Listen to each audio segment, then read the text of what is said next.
সাবেক 18 মন্ত্রী ও 8 সংসদ সদস্যের দেশ ত্যাগে নিষেধাজ্ঞা দিয়েছেন আদালত। সোমবার ঢাকা মহানগর দায়রা জজ মোহাম্মদ আশরামস জগলুল হোসেইনের আদালত দুদকের পৃথক 2 আবেদনের পরিপ্রেক্ষিতে এ আদেশ দেন।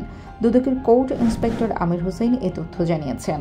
দেশ ত্যাগে যাদের নিষেধাজ্ঞা দেওয়া হয়েছে সাবেক পররাষ্ট্রমন্ত্রী মোহাম্মদ হাসান মাহমুদ, বিদ্যুৎ, জ্বালানি ও খনিজ সম্পদ মন্ত্রণালয়ের সাবেক প্রতিমন্ত্রী নসরুল হামিদ, নৌ পরিবহন মন্ত্রণালয়ের প্রতিমন্ত্রী খালিদ মাহমুদ চৌধুরী, সাবেক আইসিটি প্রতিমন্ত্রী জুনায়েদ আহমেদ পলক, প্রাথমিক ও গণশিক্ষা প্রতিমন্ত্রী জাকির হোসেন, সাবেক প্রবাসী ও কল্যাণমন্ত্রী ইমরান আহমেদ, সাবেক বিদ্যুৎ ও জ্বালানি খনিজ সম্পদ মন্ত্রণালয়ের প্রতিমন্ত্রী এনামুল হক,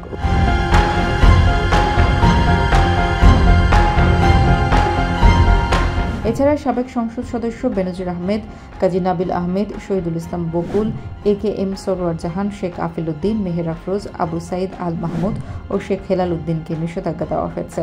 এদিন দুদকের উপপরিচালক মোহাম্মদ জাহাঙ্গীর আলম সাবেক 10 মন্ত্রী ও 3 সংসদ সদস্যের দেশ ত্যাগে নিষেধাজ্ঞা চেয়ে আবেদন করেন।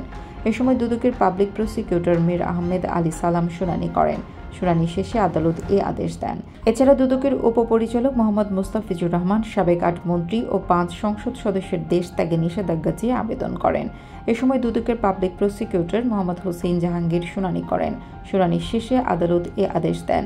এর আগে গত 29 আগস্ট আওয়ামী লীগ সরকারের সাবেক 8 মন্ত্রী ও 6 সংসদ সদস্যের দেশ ত্যাগের নিষেধাজ্ঞা দেন আদালত।